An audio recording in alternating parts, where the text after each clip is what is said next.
গ্রামে ঝন্টু মশাই থাকতো। সে ঝন্টু মশাই বলছে, আমি কি করব, আমার বাড়িতে তো কেউ নেই, আমার তো অনেক খিদে পেয়েছে। আমি যাই জঙ্গলের দিকে, যেয়ে দেখি কিছু খাবার পাই কি পাই না।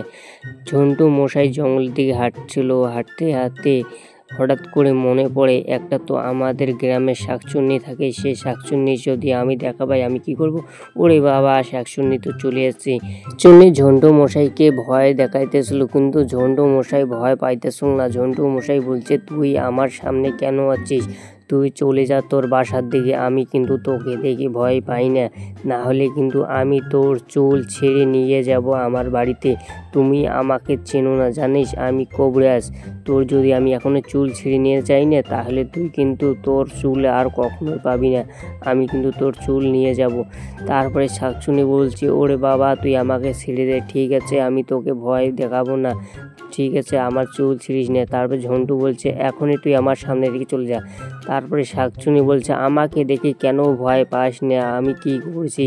ঝন্টু বলছে, তোকে দেখে তো কেউ ভয় পাবে না, একটা বাচ্চাও ভয় পাবে না, তুই কারণ হচ্ছে আমাদের গ্রামে থাকিস। শাকচুন্নি কিন্তু এই চট্টগ্রামে থাকে। এই চট্টগ্রামে কারো ক্ষতি হয় না এবং কারো ক্ষতি করতে দেয় না এই শাকচুন্নি কিন্তু খুব ভালো ছিল। তারপরে ঝন্টুকে বলছে, তুই এত রাতে একা একাই কোথায় যাইতেছিস, একা একাই এখানে যাওয়া ঠিক না, আমি তোর ক্ষতি না করি কিন্তু অন্য মানুষ তোর ক্ষতি করতে পারে।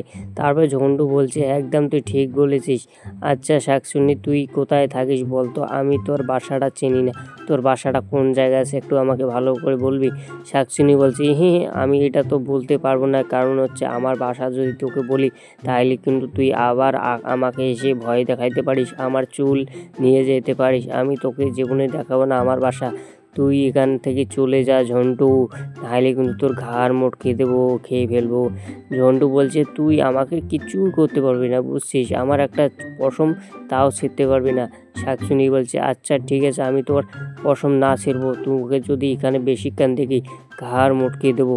শাকচুন্নি ঝন্টুকে বলছে, ঝন্টু, তুই কিন্তু আমার আজ থেকে বন্ধু হয়ে গেলি, বুঝছিস, আমি কিন্তু তোর এখানটায় মাঝে মধ্যে আসবো, আসে তোকে আমি জিজ্ঞাসা করবো। তারপরে এখান থেকে শাকচুন্নি চলে গেল। ঝন্টু ভাবতেছে, শাকচুন্নি আমাকে কেন বন্ধু বানাইলো, না বন্ধু বানাইলো ভালো হলো, ওর থেকে আমি টাকা পয়সা সোনা গয়না সব নিব। তারপর এখানে শাকচুন্নি আসে, কি খবর বন্ধু তোর। তারপরে ঝন্টু বলছে, আমারও খবর ভালো। তারপরে ঝন্টু বলছে, তুই আমার এখানে কেন আসলি। শাকচুন্নি বলছে, বন্ধু, আমার ঘুম আসতেছিল না, তাই তোমার সঙ্গে আড্ডা দিতে আসলাম। তারপরে ঝন্টু বলছে, আমারও ঘুম আসতেছিল না, তোর কথা শুধু আমার ভাবতে মন করতে চাইতেছিল, তাই ভাবতেছিলাম। তারপরে শাকচুন্নি, ঠিক আছে বন্ধু, আমি চলে যাই। তারপরে শাকচুন্নি কিন্তু চলে গেল। যাওয়ার পর আবার একটা নন্টুর সঙ্গে দেখা পায়। নন্টুকে বলছে, নন্টু, তুই এখানে কি করতেছিস, আমি কিন্তু তোকে খেয়ে ফেলবো, হে হে হে হে। এদিকে ঝন্টু বলছে, আচ্ছা তুই যদি আমাকে খেতে চাস তাহলে অবশ্যই আমাকে খেয়ে ফেল, না হলে আমার ঘাড় মোটকে দে, আমি বাঁচতে চাই না, কারণ হচ্ছে আমার কাছে টাকা পয়সা সোনা গয়না, আমার বাড়ি ঘর দুয়ার, আমার কেউ নেই, বুঝছিস, আমি একা, আমি অনাথ, তুই আমাকে খেয়ে ফেল। তারপরে ঝন্টু বলছে, তুই যদি আমাকে না খাস তাহলে মেরে ফেল।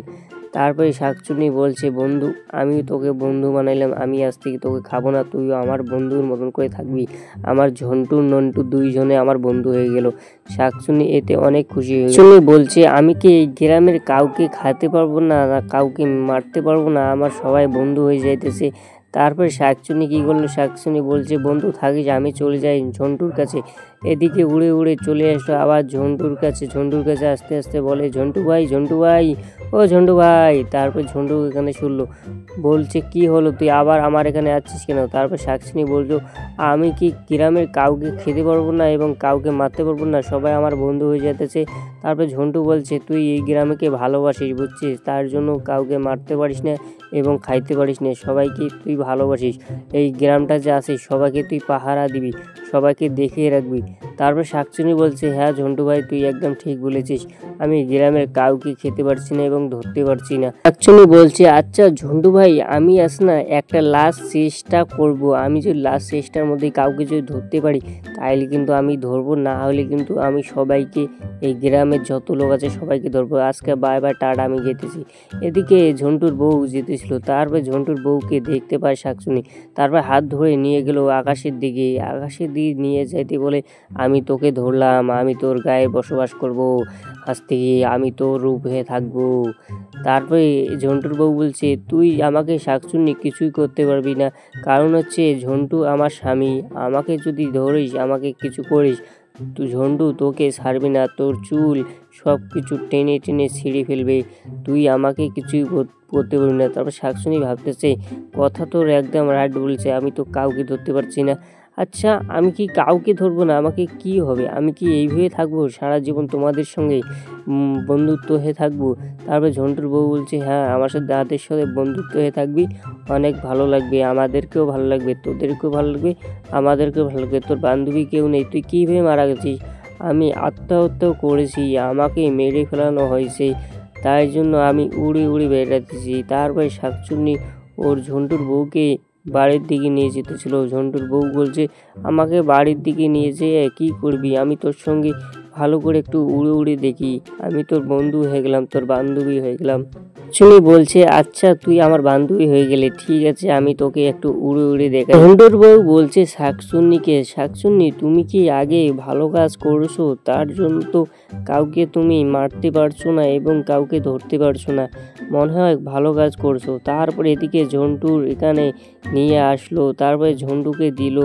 ঝন্টুকু বলছে, ভাই আমি এখন চলে যাব, আর তোমাদের এদিকে আসবো না। ঝন্টু ভাই, তুমি সবাইকে বলো ভিডিওটা যদি ভালো লাগে অবশ্যই একটা লাইক করবে এবং শেয়ার করে দিবে।